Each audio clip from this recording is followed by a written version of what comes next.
O Justiça para Todos de hoje vai falar sobre o foro especial por prerrogativa de função.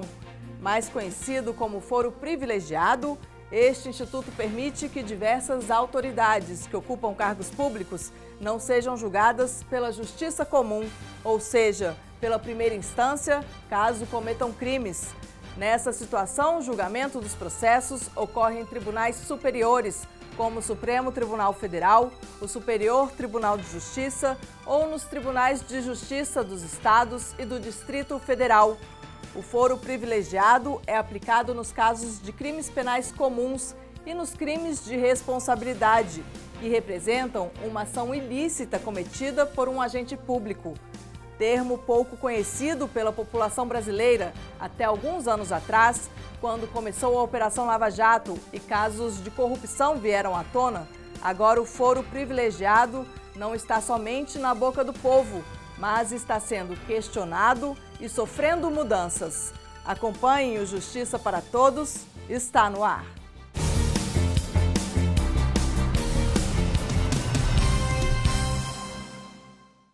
A partir da revelação de casos gravíssimos de corrupção e com a deflagração da Operação Lava Jato, um termo pouco conhecido pela população brasileira passou a ser um dos principais assuntos políticos que ganharam destaque.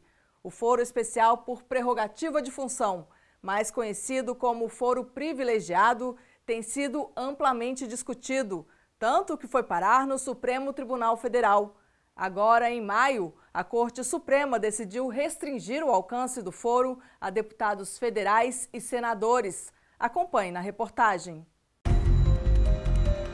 A sessão no Supremo Tribunal Federal, no início de maio deste ano, chamou a atenção do país para um assunto de interesse da sociedade, o chamado foro privilegiado.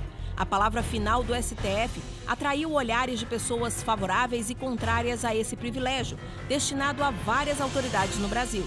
Foram 2 dias de julgamento. O propósito principal da afetação do caso ao Pleno foi debater proposta de limitar a competência dos tribunais aos crimes cometidos em razão do ofício e que digam respeito estritamente ao desempenho daquele cargo. Já temos, então, jurisprudência nesta Corte no sentido de entender que não compete às constituições estaduais estabelecerem foros por prerrogativa de função. E a primeira constatação a que se chega sem grande dificuldade é que o sistema abrange gente demais. Por fim, os 11 ministros do STF decidiram restringir o foro a deputados e senadores. No sentido de ser o foro por prerrogativa de função aplicável apenas aos crimes cometidos durante o exercício do cargo e relacionados às funções desempenhadas.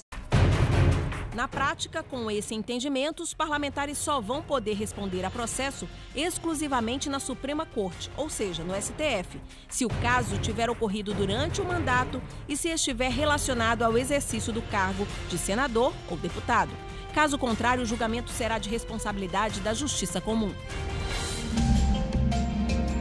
Mas antes de falar da decisão do STF, é importante entender a origem do foro e por que ele é usado no Brasil. A expressão, até então não muito citada, tem sido utilizada com frequência por quem está diretamente ligado aos trabalhos da Operação Lava Jato, realizada pela Justiça Federal, Ministério Público Federal e Polícia Federal. Anote aí, o nome certo é Foro Especial por Prerrogativa de Função. Foro privilegiado é uma espécie de apelido. Foi assim que ficou popularmente conhecido. No Brasil, a origem estaria na Constituição de 1824, artigo 179, que trouxe o benefício com o objetivo de resguardar integrantes da família imperial. À época, o Senado era o responsável por julgá-los. As cartas magnas seguintes, gradativamente, passaram a incluir várias autoridades para terem essa proteção por conta dos cargos ocupados.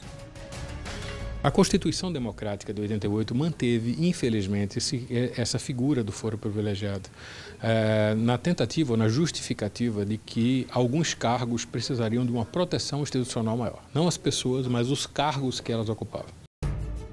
Até que a atual Constituição, em vigor desde 1988, ampliou o número de privilegiados.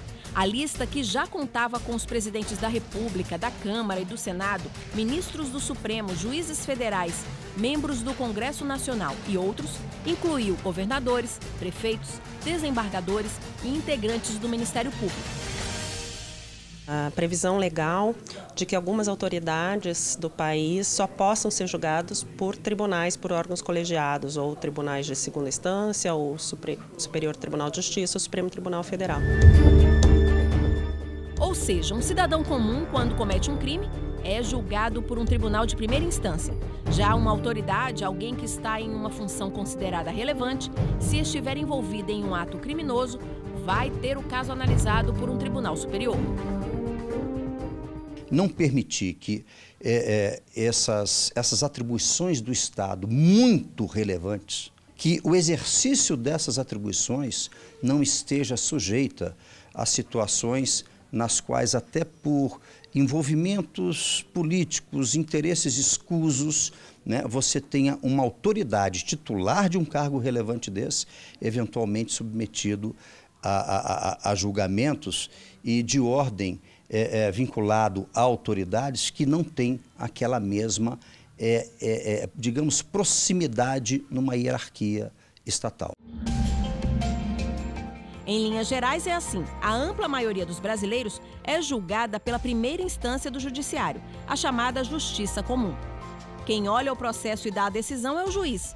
Claro que está garantido o direito de recorrer nas outras instâncias quando uma das partes não concordar com a decisão. Agora, imagine um prefeito que vai responder na justiça. O caso dele vai direto para a segunda instância para ser julgado por desembargadores. Quanto mais alto o cargo, maior a instância. Os governadores exemplificam isso. Por causa do foro, o julgamento deles fica no Superior Tribunal de Justiça.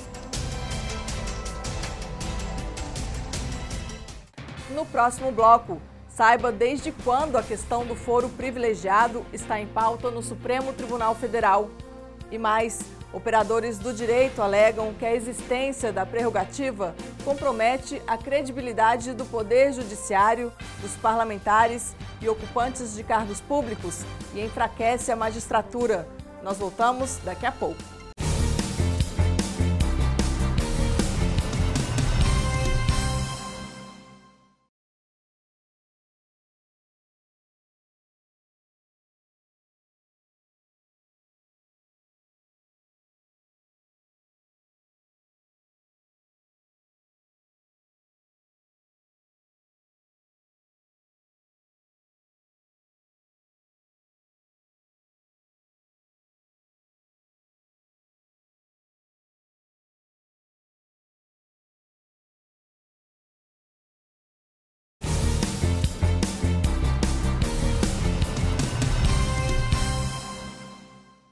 A ação que discute o foro privilegiado tramita no Supremo Tribunal Federal desde o ano passado. Apesar de o STF ter limitado o alcance dessa prerrogativa, o foro ainda permanece para a grande maioria das autoridades públicas no Brasil. De toda forma, a decisão do STF desafoga um pouco a Corte Guardiã da Constituição Federal. Isso porque outros processos relativos a deputados e senadores já mobilizaram os ministros do Supremo por meses, o que acabava gerando morosidade no julgamento de outras ações importantes para o país. Para muitos operadores do direito, inclusive contrários à existência do foro privilegiado, os tribunais superiores não devem se ocupar desse tipo de processo. Ainda segundo eles, a existência deste benefício compromete a credibilidade do Poder Judiciário, dos parlamentares e ocupantes de cargos públicos e enfraquece a magistratura. O julgamento no Supremo Tribunal Federal sobre a limitação do foro especial por prerrogativa de função começou, na verdade, em 2017. Tudo por conta do então prefeito de Cabo Frio, no Rio de Janeiro, Marcos da Rocha Mendes, acusado de compra de votos. Por ser prefeito, o caso dele foi parar na segunda instância. Só que o Tribunal Regional Eleitoral levou anos para analisar a situação. Tanto tempo que Marquinhos, como é conhecido, saiu do cargo e se tornou suplente de deputado. A discussão de quem deveria julgá-lo chegou ao Supremo. Preciso que realmente o cidadão, eu como cidadã, me sinto, e todo cidadão brasileiro se sente realmente numa sociedade em que a impunidade prevalece por conta de situações como essa. O tema foi para a pauta do plenário em 2017. À época, o ministro Alexandre de Moraes pediu vista. Até então, 4 ministros tinham votado para limitar o alcance do foro: Marco Aurélio, Rosa Weber, Carmen Lúcia e o relator Roberto Barroso. O assunto só foi retomado quase um ano depois. E eu passava então para o direito comparado, onde nenhum país do mundo tem modelo equiparável ao brasileiro. Boa parte das democracias sequer tem foro privilegiado. A maioria dos ministros seguiu o entendimento do relator ministro Roberto Barroso, de que o foro especial só deve alcançar os deputados federais e os senadores se o crime tiver ocorrido enquanto eles estiverem no cargo e se o caso estiver relacionado às atividades de parlamentar. Sou convencido, presidente, que esta é a melhor interpretação da Constituição. É a melhor para o Supremo Tribunal Federal, é a melhor para a sociedade brasileira, é a posição que corresponde ao anseio da sociedade brasileira. A decisão do Supremo não acabou definitivamente com o Instituto do Foro Especial. Os ministros estabeleceram apenas uma limitação quanto a esses 2 tipos de autoridades: os 513 deputados federais e os 81 senadores. Se algum inquérito ou ação penal contra eles não atender a esses 2 critérios, crime no exercício do mandato e ligado ao cargo, o caso vai para a primeira instância da Justiça Estadual ou da Federal. Quando o modelo foi previsto, evidentemente que não se imaginava, e isso foi dito no Supremo, que tal quantidade de desvios no trato da coisa pública fossem detectados com o passar do tempo. Então, aquele modelo que se criou excepcional, ele passou a ser um modelo geral. Ele passou a ser melhor do que o modelo, passou a ser uma realidade geral.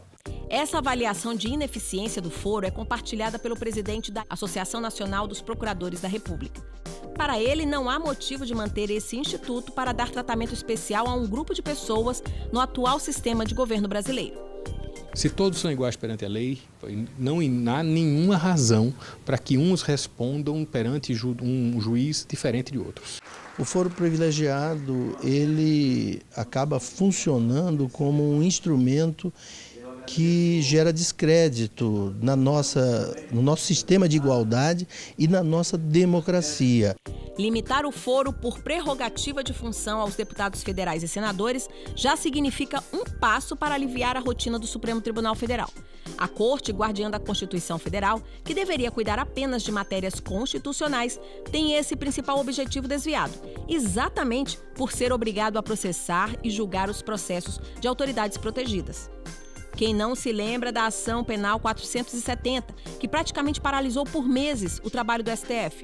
No caso do Supremo Tribunal Federal, é de se destacar ainda que o Supremo é responsável é a nossa Corte Constitucional, então ele é responsável por resolver os problemas mais amplos e mais graves de interpretação da nossa Constituição, que não podem ficar parados, nem ficam parados esperando a solução de problemas criminais. O Supremo Tribunal Federal, uma Corte Constitucional, está se transformando numa Corte criminal.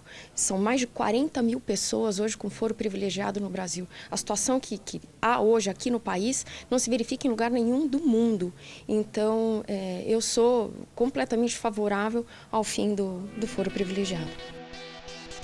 Sob o aspecto estrutural, entende-se que os tribunais superiores não foram criados para processos originários. O funcionamento deles conta com particularidades.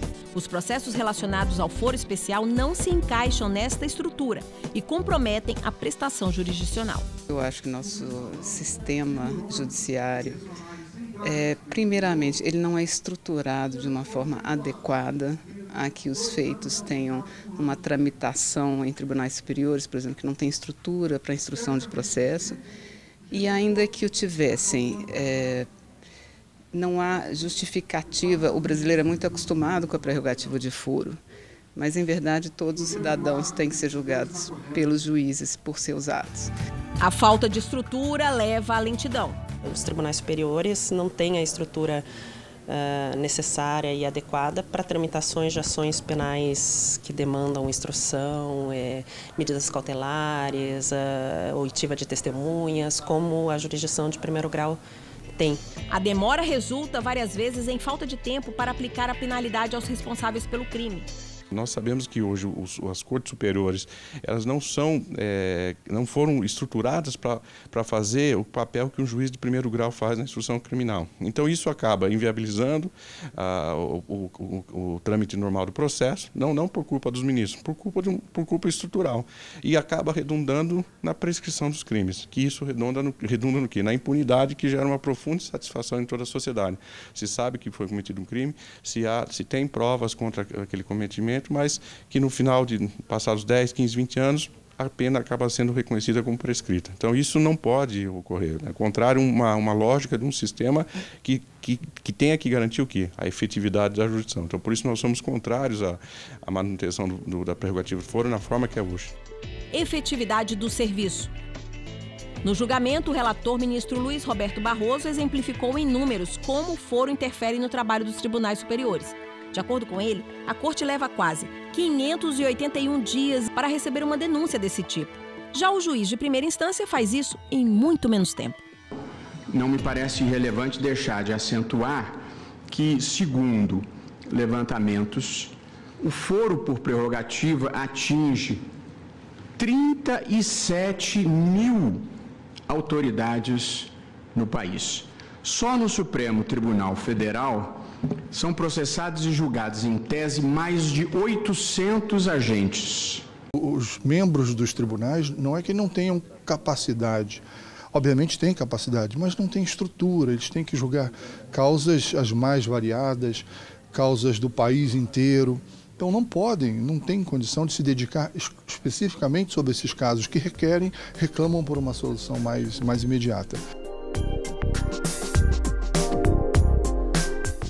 Daqui a pouco, a Associação dos Juízes Federais do Brasil, a AJUF, defende o fim do foro privilegiado. Para juízes federais, ministros e promotores, esse benefício não condiz com o princípio republicano de um país democrático como o Brasil. Nós voltamos em instantes.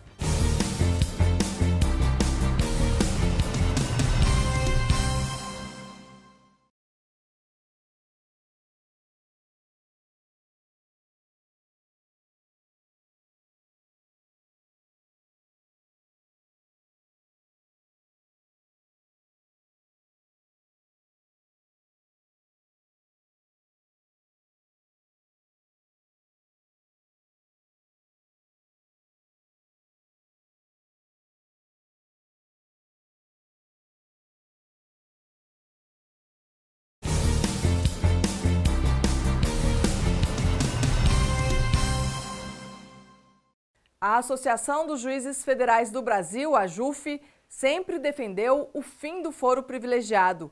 Para a instituição, todos devem ser tratados da mesma forma. No Brasil, há milhares de autoridades que têm o benefício de serem julgadas pelos tribunais superiores. Só no STF, tramitam mais de 500 inquéritos relacionados a pessoas com foro especial, o que muitas vezes leva à morosidade do judiciário e à impunidade, já que muitas ações acabam prescrevendo. Para juízes federais, ministros e promotores, o foro privilegiado precisa acabar por completo, já que ele não condiz com o princípio republicano de um país democrático como o Brasil. Acompanhe. Foro privilegiado é um outro tema que a AJUF tem uma posição histórica no sentido de ser contrária a essa prerrogativa de foro, exatamente porque no modelo republicano nós entendemos que todos têm que ser tratados de maneira uniforme. A AJUF tem divulgado notas para explicar o porquê pensa desta forma. Em novembro de 2016 houve uma consulta virtual com os associados da AJUF. 93% disseram ser favoráveis a alterações no regime do foro para crimes. 56,6% afirmaram apoiar a extinção do privilégio, inclusive para os juízes federais. Penso que ele é uma excrescência no nosso sistema jurídico. Isso, sem dúvida, a experiência demonstra que conduz à impunidade. Basta mencionar que nós temos, só na Câmara dos Deputados, 513 deputados. Todos eles com prerrogativa de foro no âmbito do Supremo Tribunal Federal. Temos 81 senadores, todos também com prerrogativa de foro no Supremo Tribunal Federal, além de outras autoridades.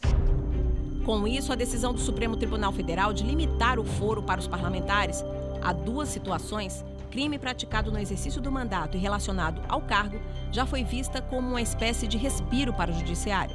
Evidentemente que a hora que você subtrai desses órgãos uma competência que lhes subtrai um tempo valioso para suas outras importantíssimas atribuições, aí nós temos necessariamente que reconhecer que haverá um ganho na prestação jurisdicional. No Brasil, há cerca de 60 mil autoridades com foro especial. O próprio ministro do Supremo, Luiz Roberto Barroso, usou as estatísticas para mostrar que a ampliação desse privilégio freia o trabalho da Suprema Corte. Na medida em que desempenhe esse papel de jurisdição penal de primeiro grau, o Supremo se afasta da sua missão primordial, que é a de guardião da Constituição. Os tribunais, de modo geral, não têm estrutura. É uma verdade, não tem estrutura para processar e julgar esses crimes. O que conduz, não obstante a dedicação e esforço dos ministros do Supremo Tribunal Federal, isso tem conduzido à impunidade. É importante ressaltar novamente, o Supremo não acabou com o foro privilegiado.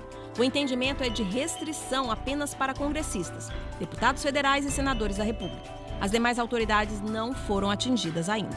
A gente vive nessa cultura há muito tempo sedimentada de que certas pessoas merecem sim o julgamento por um foro diverso, mas na verdade, dogmaticamente, academicamente, isso não se justifica, né? Isso só, na verdade, enfraquece a magistratura como um todo. Colocar um ponto final no foro, no Brasil, seria o mesmo que concluir justamente casos em que, muitas vezes, ficam sem solução e beneficiam quem deveria receber a penalidade prevista em lei pelo crime praticado. É o que afirma este promotor. Quando se fala em privilegiado, né, que nós costumamos utilizar a expressão foro especial por prerrogativa de função. Mas, na verdade, hoje tem se mostrado um verdadeiro privilégio que tem contribuído, inclusive, para a impunidade, né? Muitos crimes por ação não se chega ao final. Quando se chega, a gente tem a prescrição que joga por terra todo o trabalho que foi feito. O juiz federal Alexandre Vidigal lembra um tipo de ação no Brasil que não conta mais com esse modelo. Nós temos esse modelo já dessa não observância prerrogativa de foro em uma outra ação de responsabilização das autoridades, mas de não na natureza penal, que é no caso das ações de improbidade administrativa. E que no passado, há mais de 10 anos atrás, até houve uma alteração legislativa para que essas ações de improbidade também observassem as mesmas regras de prerrogativa de foro que você tem na matéria criminal. O Supremo acabou, por fim, declarando que não havia constitucionalidade nessa alteração legislativa. Este juiz federal afirma: o magistrado que se prepara para ser um julgador investe na formação, na reciclagem contínua e usa a experiência para decidir de acordo com a lei. Ele está sempre preocupado em manter a imparcialidade. Tudo isso faz com que a restrição ou fim do foro privilegiado não comprometa os julgamentos por possíveis pressões. Os cursos preparatórios da magistratura, após os juízes ingressarem, ainda aprofundam o seu preparo, não só no aspecto intelectual, como também ético, transmitindo para os magistrados os princípios de Bangalore, permitindo que eles tenham a plena convicção para atuar com total imparcialidade e, assim, receber o respeito da sociedade. O foro precisa acabar. Já é tarde que acabe. O foro precisa acabar porque o princípio republicano não se amolda ao foro. O Brasil é um país de iguais, é um país democrático. Então, o foro não se sustenta principiologicamente. E ele precisa acabar porque ele está virando um mecanismo de defesa da impunidade, de defesa de corruptos.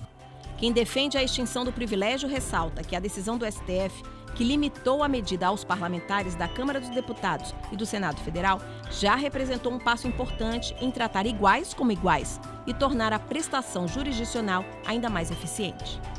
Eu sou favorável à extinção, mas a mitigação do foro, né, com a restrição a atos específicos praticados no exercício da função em determinado período, eu já acho que é suficiente, sim, para, de certa forma, preservar, vamos dizer assim, a autoridade nessa cultura que a gente tem, mas, de outro lado, também já começar a desafogar as instâncias superiores. Por isso nós somos contrários à manutenção da prerrogativa do foro na forma que é hoje, né? A nossa proposta histórica da JUF é que isso seja reduzido ou extinto de maneira completa. Para quê? Para que todos possam ser tratados de maneira igual.